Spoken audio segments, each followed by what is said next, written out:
Recovery and rescue operations continue in Indonesia after the deadly tsunami. Sudan's government calls for restraint amid protests over high cost of living. And the DRC is counting down to a new election date. Hello and a warm welcome to Africa Live. I am Peninah Karibe. Also coming up this hour. In your business news, the US government shutdown will take longer than expected.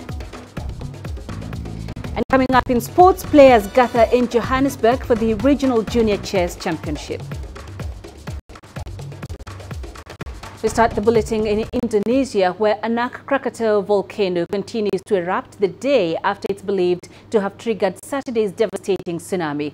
At least 281 people have been killed and hundreds injured on the islands of Java and Sumatra. Anak Krakatau lies roughly halfway between Java and Sumatra. It had been spewing ash and lava for months before it triggered Saturday's onslaught of waves. President Joko Widodo has visited disaster areas and says he's ordered a check of the tsunami detection equipment.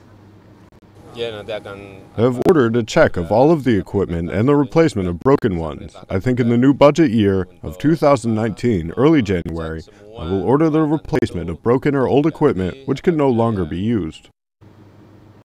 In Sudan, 22 people have been allegedly killed and dozens injured in massive demonstrations that have swept through 28 cities due to rising commodity prices and living conditions. The Sudanese police have used force to disperse protesters as demonstrations continued for a fourth consecutive day. Angry demonstrators burned the headquarters of the National Congress in the town of Rawaba, while several areas in the state of South Darfur witnessed similar demonstrations.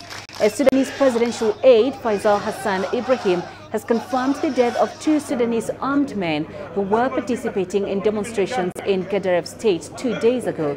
The 2 were killed while wearing civilian clothes. The United Nations has welcomed the delay of Democratic Republic of Congo's presidential election ordered by the Independent National Election Commission. The UN hopes that this will allow Congolese to express themselves freely during the ballot. In a statement, the UN called on all parties to engage peacefully and constructively while reiterating the readiness of the peacekeeping mission in DR Congo to provide support if requested. Kinshasa has, however, said it wants to organize the elections without financial aid or logistical support from the European Union or the UN. Presidential, legislative and provincial elections have been scheduled for Sunday the 30th, diffusing a 2-year crisis over the future of President Joseph Kabila.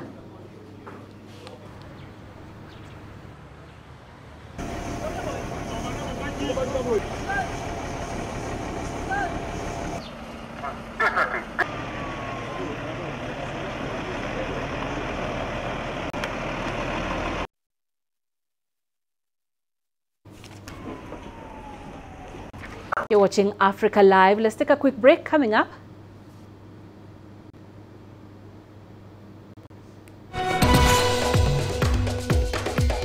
the highs and lows of South Africa's politics in 2018, and more on the fight for Somalia's economy between militants.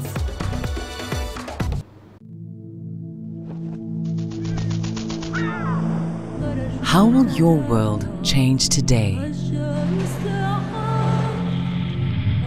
What happens here? What happens there?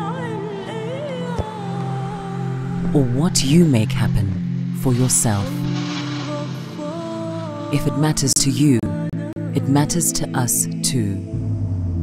Your stories are the stories that need to be told. Africa Live. Find your voice.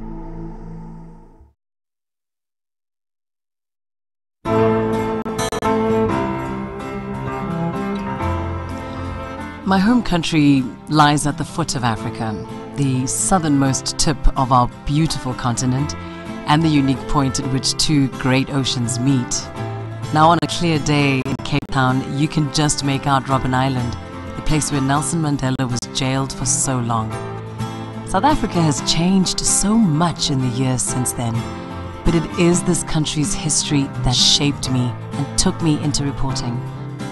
I'm inspired by Africa's men and women of courage. It's the everyday hero who brings out my passion. The creatives, the decision makers, the risk takers who are shaping a bright African future. I see them in Cape Town. I see them in the pulsating city of Johannesburg. I see them across the continent, and I know our time has come. CGTN is a platform where African voices can speak for themselves and take their stories to the world. My name is Lindy Mtongana, and I'm a news anchor and reporter for CGTN.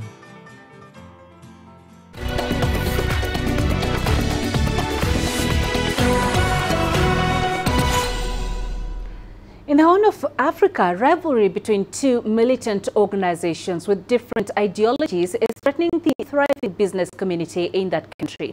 CGTN's Abdulaziz Bilu reports from Mogadishu on how the confrontation has had a toll on local businesses. Two rival militant groups in Somalia are engaged in what observers term as an economic war. Earlier this week, the spokesperson of Al-Shabaab warned ISIL militants of dire consequences after pro-ISIL fighters attacked and killed dozens of the Al-Qaeda-linked group in the northeast part of the country. The militant group spokesperson termed ISIL as a disease, vowing to uproot it from the country. Hussein Sheikh Ali is a security expert and a former national security advisor to the Somali president. He says efforts to extort money by ISIL poses a big threat to Al-Shabaab, which enjoyed monopoly on taxing companies to fund some of its high-profile attacks in the city. 2 months ago, where Daesh have started to threaten the big businesses in Mogadishu to pay taxes, and they targeted a particular company, managed to kill a dozen or so employees of that company because that company refused to pay the extortion money. And Shabab then realized if they don't deal with them, it's going to affect their income, B, the influence on the ground. ISIL made headlines in 2016 after seizing a port town in Puntland, an autonomous region northeast of the country. It has since used the rugged mountain terrain to train new fighters. But in recent months, ISIL has claimed responsibility for a number of attacks in Mogadishu, creating concern for a group that has been branded as the deadliest terrorist outfit in the continent. Experts say that the resurgence of ISIL in Somalia after its defeat in Syria and Iraq is a sign that the group is planning to expand its footprint across the continent. They're looking for non-governed areas around the world, and Somalia is one of the closest areas that they can come back to the south in the gateway of Africa. They have a footprint, they're not strong, but they have the potential to grow. ISIL's rapidly expanding terrain has also caught the attention of Somali authorities, who have since vowed to offer both militant groups a crushing response. This man is the leader of the ISIL faction in Somalia, Sheikh Abdul Qadir Mu'min, a former Al-Shabaab commander who fell out of favor with the current leadership before fleeing to Puntland.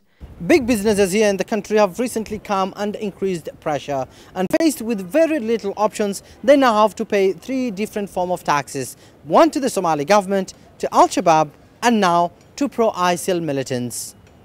Experts say that the US drone strikes have helped weaken the militants' attacking capabilities in some of the rural areas, but the group's changing tactics in urban centers continues to worry many in the country, with no end in sight to the current violence. Abdulaziz Bilu, CGTN, Mogadishu, Somalia.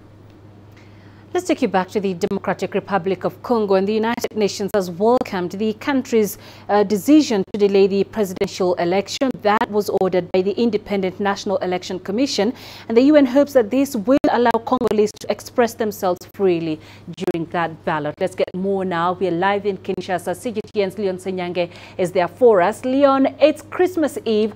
Give us a sense of the mood there in Kinshasa today amid political tensions.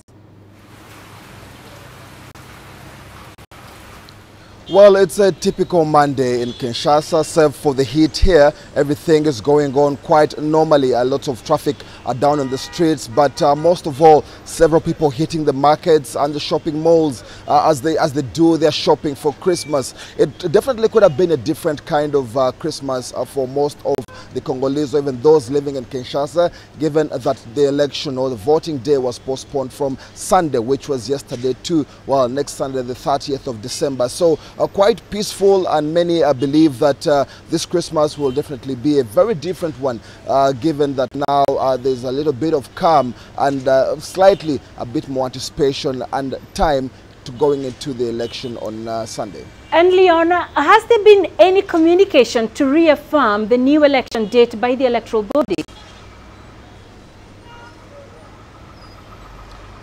Well, not much communication coming through from the electoral body, only that they now have or had a couple of activities going on the weekend. The electoral body, Seni, met some of the observers, most from the civil society within the DRC, and also SIMCEL, which is the Synergy for Citizens observing mission. Now, there they set clear guidelines going into Sunday's voting.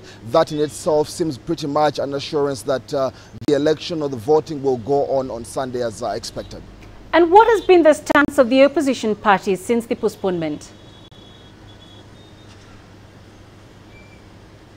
It's been much the same as many opposition leaders. They are having.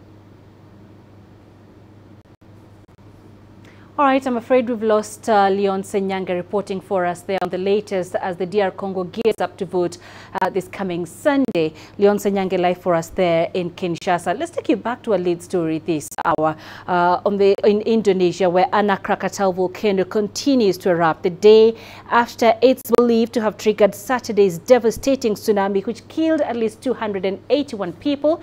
Let's get the latest on this tragic story with CGTN's Martin Lowe, who's been tracking developments. He joins us live from Anyar Banten. Martin, the official number we know stands at 281.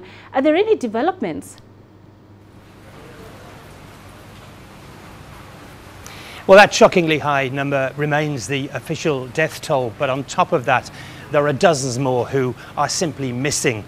All day I've been watching people clawing with their bare hands at pieces of rock, bricks and pieces of wood, trying to claw through the remains of destroyed houses to look for some of those people who remain unaccounted for. A number of discoveries have been made today, but sadly no survivors. All of the people that have been recovered today had died. Just where we're standing now, this is the shattered remains of a hotel room at a beachfront hotel here. We can actually see the Krakatoa volcano. It's about 50 kilometers in a straight line, and the water rushed ashore here with such force that this hotel was completely destroyed. 30 people just at this hotel alone were killed. And this tsunami, Martin, came from nowhere, seemingly without any warning. How do authorities explain this?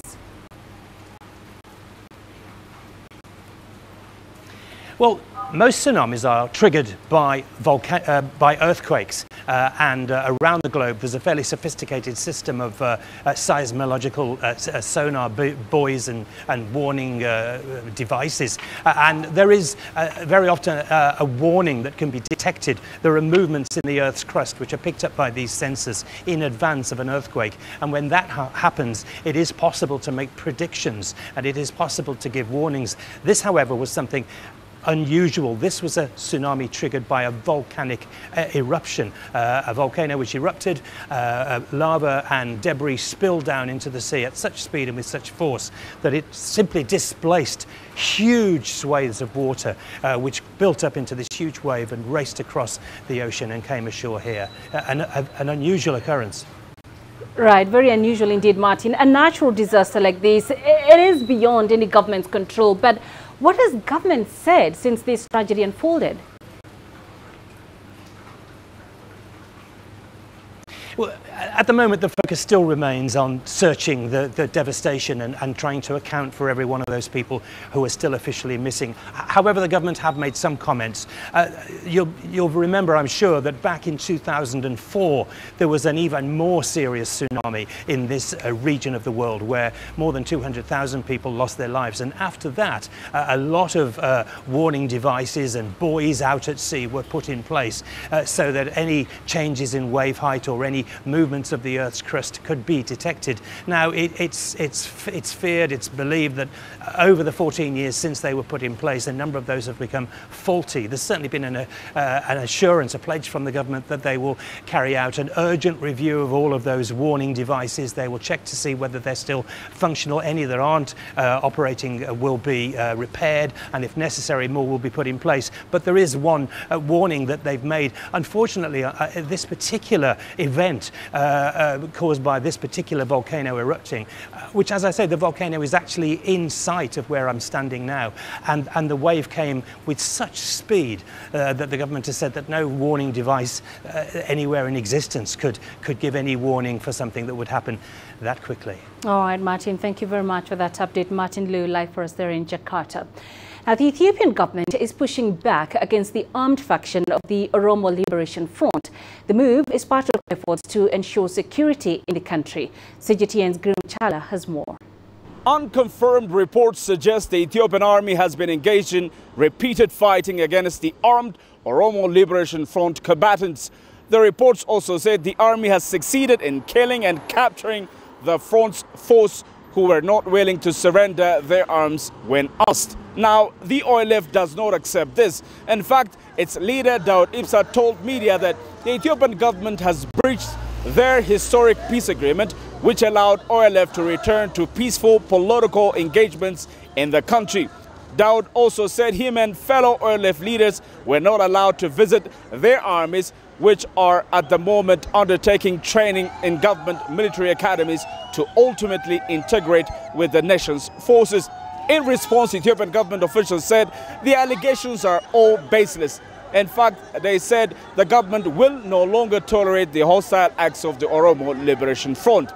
The officials further said only peacefully working political parties will be supported. The rest, including OLF, will be militarily dealt with until they cease to pose danger on citizens. As the brawl and the word exchange between the government and OLF heating up, many wonder when Ethiopia can achieve full security, especially in its peripheries. The OLF was a long-time Ethiopian opposition party which has returned from Eritrea with its army immediately after Prime Minister Abiy Ahmed called for peace and unity. Grumtara CGTN, Addis Ababa, Ethiopia. Even as Christmas festivities pick up around the world, security remains a major concern in some countries. Egypt and Nigeria have both suffered substantial losses in recent times due to militant attacks. In Egypt, the Interior Ministry has increased security in major installations, including places of worship, as it issued a security alert. This came as the country appointed a new intelligence chief. But let's get you some more on this with CGTN correspondent Adel Mahroui live for us in Cairo. Deji Badmas is live in Lagos. Adel, let's start with you. Is the government acting on intelligence information, or is this precautionary measure based on past experience? Well, this is based on past experience. We've seen in the past years that around Christmas time and the Christian holidays in Egypt, usually militants would try to disrupt the celebrations with such an attack. We've seen in the past 2 years some of the most violent attacks that have ever taken place in the country. Bombs, suicide bombers taking place inside churches during that season. And since then, the entire security process is to significantly step up security measures at all churches nationwide. The Egyptian government and the Interior Ministry have raised the security status to its highest alert, meaning that no holidays and everyone is recalled, every security personnel is recalled during these the Christian holidays, because in Egypt we celebrate from the 25th, the International Christmas, and the Coptic Christmas is on January 7th. So throughout these 10 days to 2 weeks, the security measures are and will continue to be stepped up, with vehicles surrounding each church. Buffer zones have been created from 2 days ago and until the 7th of January.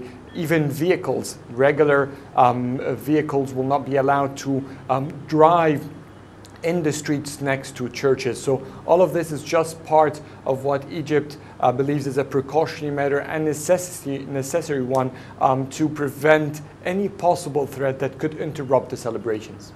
And Deji, Nigeria's government has recently rejected a report by Amnesty International that it's not doing enough to curb terror attacks. How has the government demonstrated its commitment to root out Boko Haram in recent days? Well, first, Peninah, it's not just that Amnesty International accused the Nigerian government of not doing enough. It also accused the Nigerian government, especially the Nigerian military now, of human rights abuses. Of course, the government has denied all of that. In terms of security and what the government is doing to curb these terror attacks across the country, well, what we have seen now is the military has announced that it is changing tactics now in its fight against Boko Haram. The military chiefs of this country, for instance, have been touring the northeast of the country. They've been meeting with troops, and we understand they've been communicating the new strategy, and part of that new strategy is to be proactive and take the war now to the insurgents and not, just sit back and continue to repel attacks. And of course, the government has deployed more troops, not just to the northeast of the country, but also to the northwest of the country, where bandits, cattle rustlers now have been attacking and, of course, killing people. And besides, the government, I would say, has demonstrated that it intends to fund the military better next year, because you look at the budget just announced by the government. I'm talking about next year's budget now. Military spending, of course, got, I think, the second highest allocation now. So basically, the government says, and to be candid, the military is carrying out operations across the length and breadth of this country. But in the northeast in particular, it says it is changing strategy, and the military commanders are there communicating the new strategies now to the field commanders. And Adel, it seems Egypt is under imminent danger most of the time. We heard reports that police killed 14 terrorists after hours of shootout in Arish city of North Sinai province, northeast of the country, just a few days ago. Has this caused anxiety among people in the country? Well, not at all. And the sense of imminent danger all the time is would be considered by many, especially in the government, as an exaggeration. The entire main core of the trouble is in North Sinai. The area is entirely secluded from the rest of the country and far from any touristic destinations, and therefore the tension that is going on in El Arish city or North Sinai in general is quite remote from the rest of the country. We've seen that during the holidays that some groups will try to ruin the celebrations, and that's why Egypt has been taking great steps to maintain the security. But there isn't any sense of tension. You would walk in the street very late at night, and after midnight you'd find people in the street celebrating, walking securely and safely without even the presence of security in the streets. So this is a general sense of how Egyptians are celebrating the Christmas time and even the winter break, which all are coming in the coming weeks. So the sense of insecurity or instability is not really felt in most parts of the country. The only exception is the North Sinai area, where the military operation is still ongoing. They're trying to fight these groups and put a permanent end to their influence. But it is quite a long and complicated battle against terrorism, which the country understands, and therefore it does not want that to stop any sense of celebrations or even development in the country. And finally, Deji, the fight against Boko Haram will probably be an election ticket next year. Does President Buhari have a lot to show on what his government has done? Well, I would think so. I mean, quite a lot, I must confess. Before the government came into power, for instance, the government would tell you that a substantial part of the northeast of the country, especially Borno State, that's the birthplace of Boko Haram now, was actually under the control of the insurgents. They controlled, you know, more than half of that state. Majority of the local government areas, for instance, they were able to establish a caliphate there and what have you. But now, as we speak, the military has retaken all those territories now. And look, this is an asymmetric warfare, and it just would not be possible to banish Boko Haram like that. It might take a while. It definitely would take a while, as we've seen in other places. But in terms of whether this government has done quite a lot in decimating the insurgents, I would say yes. And that's the reason why the government keeps maintaining that it has technically defeated Boko Haram. But that is not to say Boko Haram has disappeared. You'll continue to see attacks like the one we saw a couple of weeks ago when they attacked military locations. And apart from that, one of the new challenge I would say actually sprang up was the herders-farmers clashes, where cattle rustlers and herdsmen now, militant herdsmen now started attacking farmers and killing people. That would appear to have been brought under control. At least we do not have these large scale of attacks we used to have in the past. That appears to have been brought under control. And then you have a situation where the military, as I said before, is carrying out several operations across the length and breadth of this country. So the Nigerian military is stretched thin, but then the government would tell you it has done a lot in bringing security and sanity, especially to the northeast of the country. And in the northwest of the country, it is beginning to deal with the situation. In the north central of the country, we're beginning to see less number of attacks. So all these are the things that the government will put forward there. And even the opposition would concede that to some extent, this government has done a lot in terms of security. But then it definitely will be a campaign topic as we move closer to that election. All right, Deji Banmas in Lagos and Adel Mahri in Cairo, thank you. Let's turn now to the south of the continent. Africa's most industrialized economy, South Africa, has been battered by political developments which saw the currency under pressure and resulting in a higher cost of living for South Africans. Let's get a quick wrap of the 2018 highlights with Angelo Fick, who is the Director of Research at the Awala Socio-Economic Research Institute in Johannesburg. Angelo, let's start from the beginning of the year. Former President Jacob Zuma was pushed out of office by his own party. How was the transition from a Zuma presidency to the now so-called new dawn of Cyril Ramaphosa?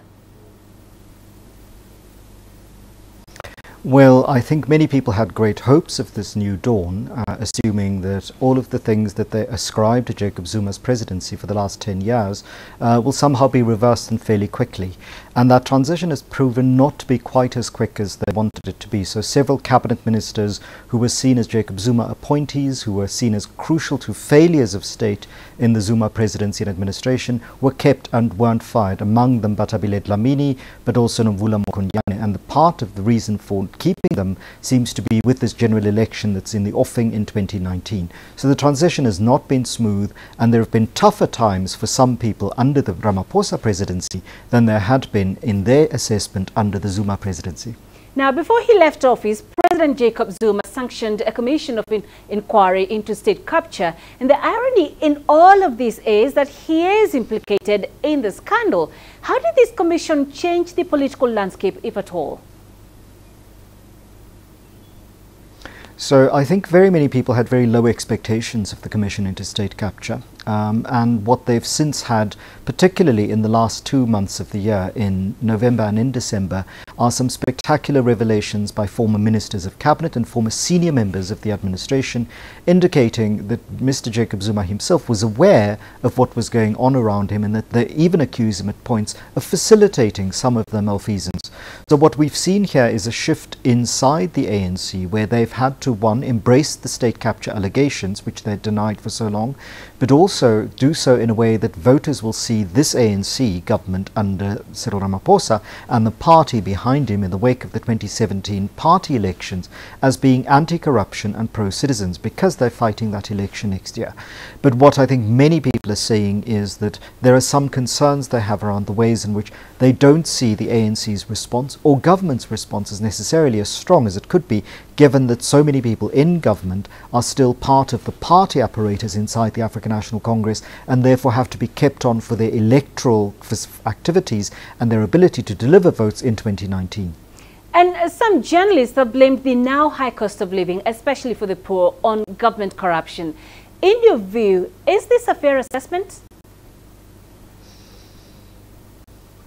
Well, I don't think it's a yes or no answer. I think partly state corruption and government corruption particularly has been responsible for this. So we have higher fuel prices because at various points people were selling off the reserves out of cabinet because, you know, they were implicated in all sorts of other deals.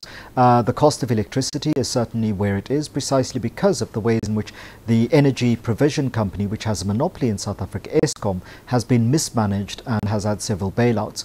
We've also seen government bail out some of the state-owned entities that don't really touch ordinary people's lives. So the majority of South Africans will never fly, but the national carrier, South African Airways, has been bailed out repeatedly.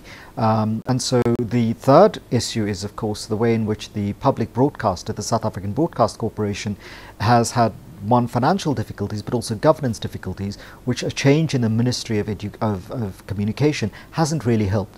But in terms of the economy, it's certainly not just the fault of government. South Africa was the most unequal society in the world prior to the Ramaphosa years, and so it's a combination of private sector exploitation, a weakening of the labour and the trade unions, and a strengthening of multinational corporations in South Africa that has caused this kind of, shall we say, crisis. So we've seen an exit from the recession, but while that has been an exit, there have been thousands of jobs lost despite that growth.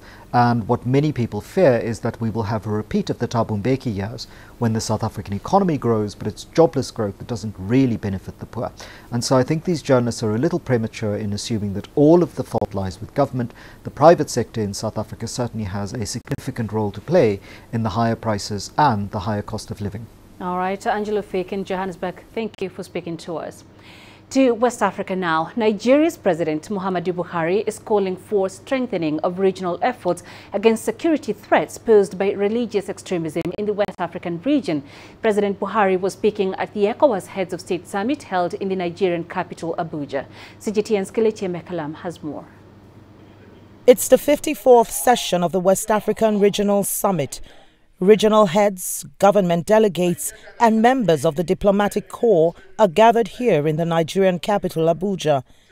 Issues bordering on regional integration, political governance, economic development, as well as peace and security top the agenda for discussions.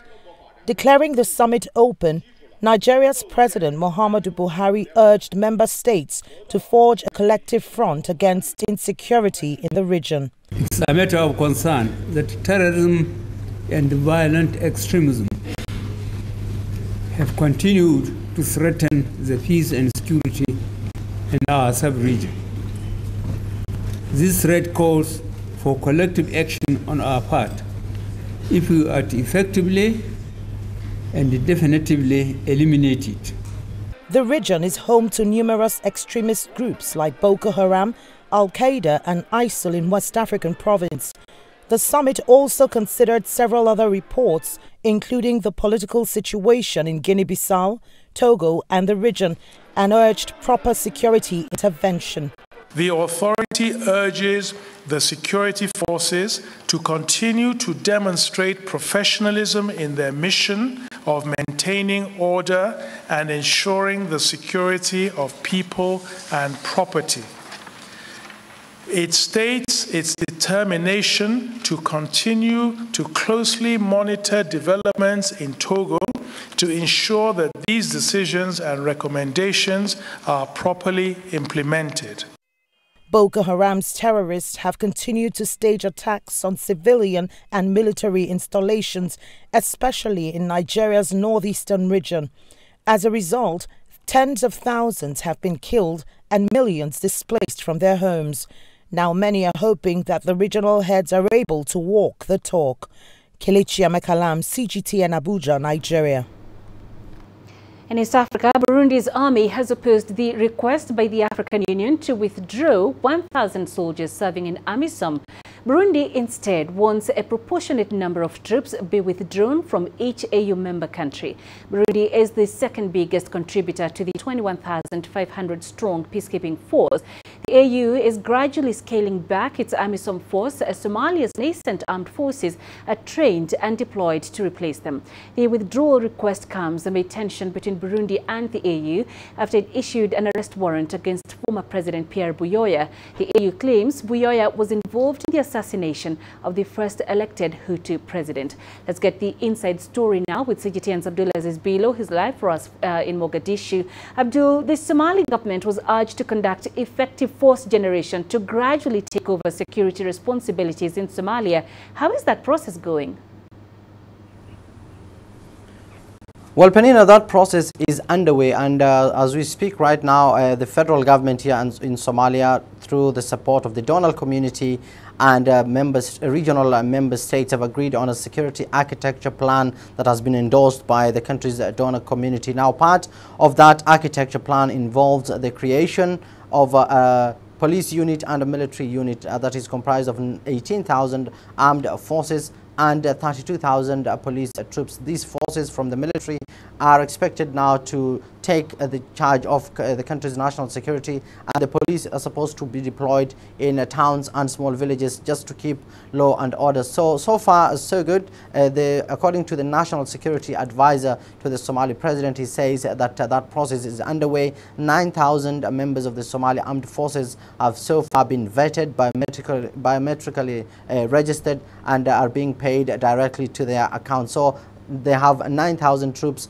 on standby as we speak right now, and 5,000 additional police out of the 32,000 required. So the numbers is quite big, and the government is saying that it's going to finish this process in 2019 before the exit of African Union troops in 2020 and 2021. But it's quite a long way to go, and a very rigorous exercise here. Training of Somali government military is being done by different countries. We have some being trained by the United States, others by Turkey. So it's a big challenge, and one issue that the government will have to really work on in the new year. And one of the biggest contributors to the AMISOM mission is Burundi, and it's now objecting to withdrawing its 1,000 troops as requested by the AU. What seems to be causing tensions between Burundi and the AU? Well, there's so much attention in recent months between Burundi, that is the second biggest contributor of AMISOM troops, like you've said, and the African Union. And observers are of the view that this is not entirely an African issue per se, but it's a pressure that the AU is being pressured by the European Union to ensure that Burundian troops are reduced in retaliation to Burundi gross human rights violation that has been, the president in that country, Pierre Nkurunziza, has been accused of human rights violation and not talking to the country's opposition. So the deadly violence that was that rocked Bujumbura in last year in different months is part of that reason as to why the African Union is insisting that Burundi reduce 1,000 troops as part of its AMISOM force here in Somalia. Now, specifically, Burundi is in charge of a sector in Middle Shabelle region that is towards west side of Mogadishu. It's securing Mogadishu actually from outside with 5,400 troops. So the exit will be a big blow for African Union troops, because we know that there's no any other information that additional troops might be deployed from any of the troop contributing countries to support that 1,000 number. So it will be a big setback for AMISOM, and the mission here in Mogadishu, the African Union hasn't yet formally commented on this issue despite our initial requests. All right, Abdulaziz Bilo there in Mogadishu, thank you. French President Emmanuel Macron has said he deeply regrets U.S. President Donald Trump's decision to withdraw troops from Syria. Macron was speaking at a news conference in Chad after meeting the country's president and visiting French troops.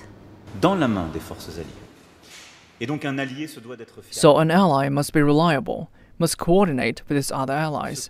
I believe the former U.S. Defense Secretary Mattis reminded us of this perfectly. That is what I'm committed to. Meanwhile, Trump has announced that Washington would withdraw the roughly 2,000 U.S. troops in Syria. In addition to paying tribute to U.S. Defense Secretary James Mattis, Macron reasserted his support for the Kurdish-dominated Syrian Democratic Forces.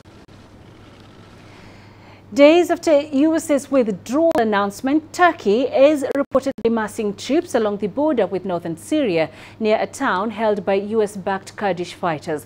That's despite Ankara saying it will delay a promised offensive. CGTN's Mikhail David has more from Istanbul.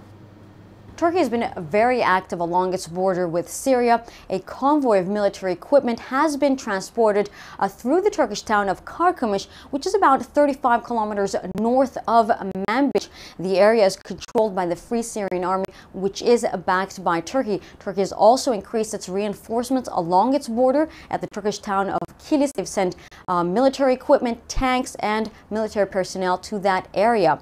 Now, this comes just days after Erdogan had announced that they would be delaying their operation against the Syrian Kurdish group, the YPG. But on Sunday, U.S. President Donald Trump also tweeted that he held a phone conversation with Turkish President Tayyip Erdogan, that they discussed ISIL, the U.S. involvement in Syria, but also the coordinated pullout of the U.S. from Syria. So it's going to be important to see what the strategy of Turkey will be in the upcoming days, but it seems that they are in coordination with the United States. Now, the YPG has been an issue of conflict between the United States and Turkey so far, because the U.S. has been supporting this group as an ally in the fight against ISIL, but Turkey considers the same group as a terrorist organization because it says, Ankara says, that they are still affiliated with the Kurdistan Workers' Party, the PKK. So now that the U.S. is going to be pulling out, this is going to make it much easier for Turkey to carry out operations against the YPG, which still is going to be the main goal for Turkey, even though Erdogan says that they will carry out operations against the ISIL in the area as well. Mikhail David for CGTN in Istanbul. You're watching Africa Live. Coming up in business news, the U.S. government shutdown will take longer than expected. And we take a look at how Egypt's tourism sector benefits from the holiday season. Africa is the nexus of enterprise, and global business will tell you why it matters. From the mega investment projects to multi-billion-dollar mergers and acquisitions. Africa today collects, just in terms of revenues from taxes alone, $545 billion a year. If you take 10% of that and you devote it to the energy sector, problem solved. All this on Global Business, weekdays at this time on CGTN.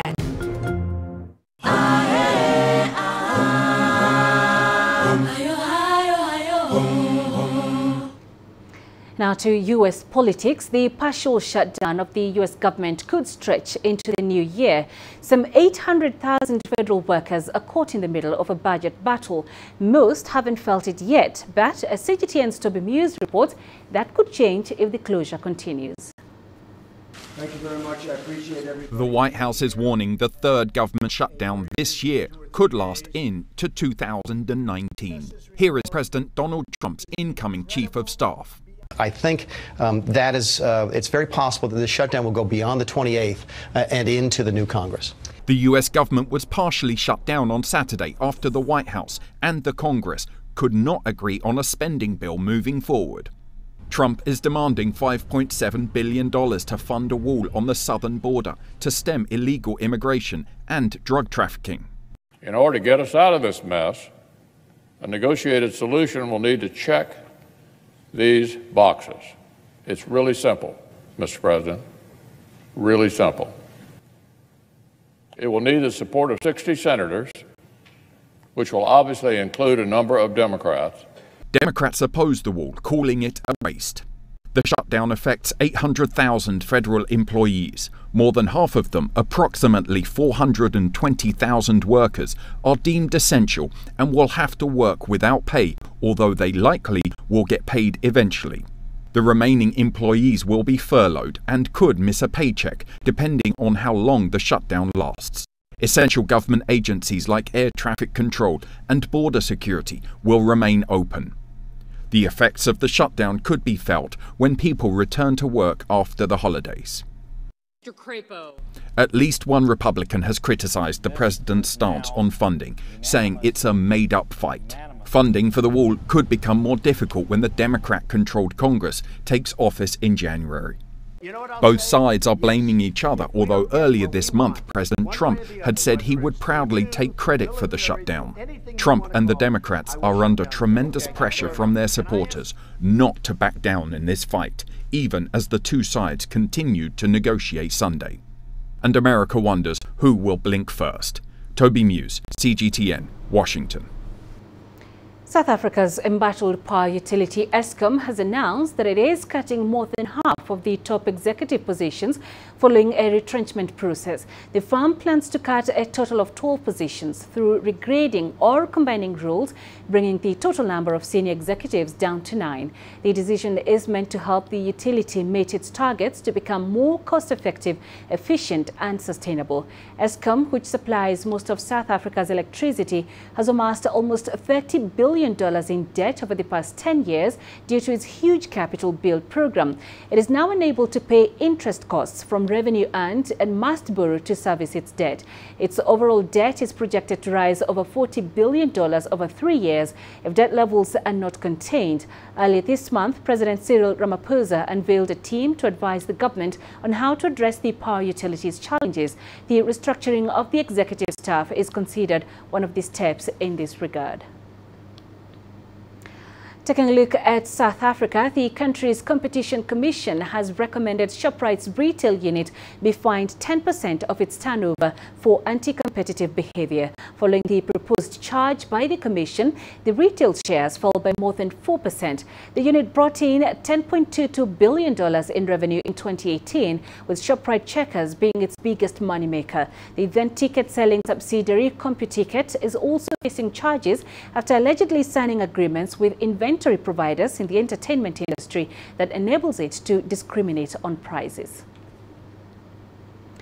OPEC member countries are already pledging to extend or even deepen output cuts, even though the group has not yet started implementing a new 6-month agreement to reduce output. UAE's energy minister said the 1.2 million barrel a day cut will clear an inventory buildup in the first half, while hinting that they are open to additional curbs. Saudi Arabia has also volunteered to take the lead in trimming production by more than it has agreed. The world's biggest oil exporter plans to pump 10.2 million barrels a day in January, rather than the 10.3 million allotted to it in the OPEC Plus agreement. Officials from Iraq, Kuwait and the United Arab Emirates say they agree with Saudi Arabia's expectation to extend the agreement for another 6 months. Cuts may also end up being deeper than agreed because of plant maintenance and production snags in some member countries. Conflict sanctions and aging oil fields have been factors that dragged on output in Libya, Nigeria, Iran and Venezuela in recent years. Last week, oil capped its biggest weekly decline since 2016 on concerns that weakening economic growth and surging U.S. supply will lead to a surplus next year, overwhelming OPEC's efforts to stabilize the market. The holiday season is a boost to many countries' tourism industry. Yasser Hakim looks at how Egypt's tourism sector is bracing for the upcoming festivities and its performance in 2018.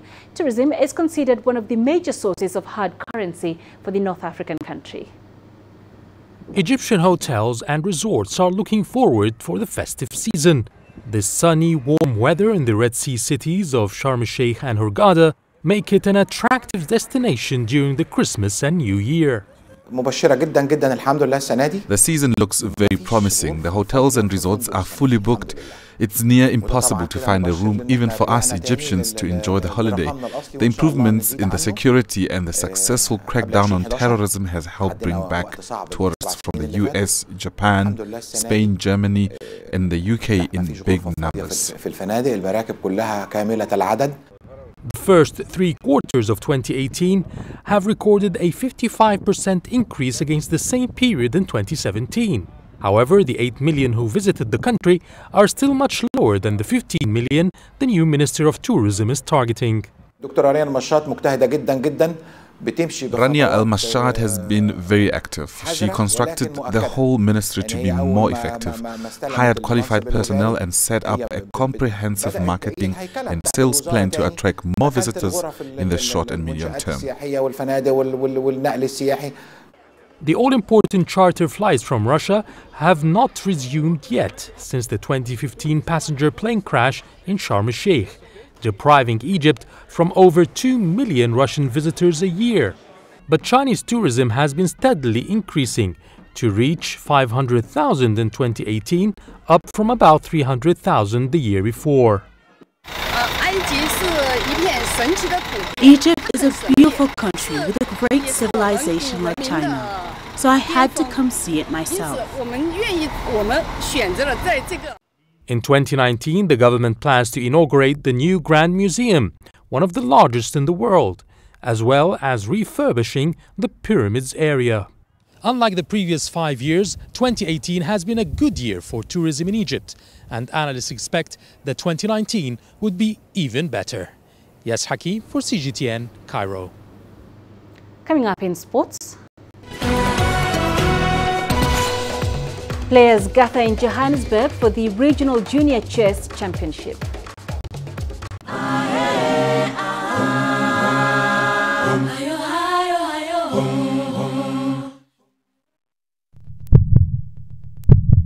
Africa, where champions are made, records are broken, legends are born.